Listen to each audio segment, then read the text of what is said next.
Ngumbah motor di Cikaniki leuwih liang bari mandi. Aktivitas budak bujang sapopoe di lembur. Halo guys. Jadi poe ayeuna teh urang milu ngumbah motor jeung dulur jeung sakalian mandi di cai gede. Dikarenakan listrik di imah paeh jadi we mandi kawahangan. Tadi nama rek ngumbah ka setim. Berhubung urang can mandi geus sakalian ngumbah di dieu. Ameh teu ungkrak-ingkrik bolak-balik ka ditu. Punten nya guys urang buka baju karena emang sakalian arek mandi. Ulah kudu aneh awak urang begeng jeung leutik. Da emang indung bapa nage leutik piraku anak narek jadi anggora.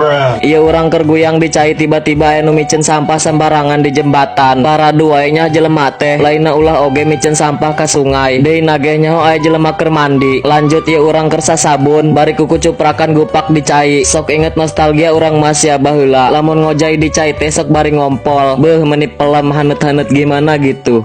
Tiba-tiba wae suku teh kasura. Lanjut ieu urang geus beres mandi jeung geus beres oge ngumbah motorna. Tah urang teh ngumbahna di dieu di jembatan perbatasan Leuwih Liang jeung Rumpin. Urang mah nyebutna Cikaniki da emang sambungan ti Leuwih Liang. Urang rek balik, see you next vlog.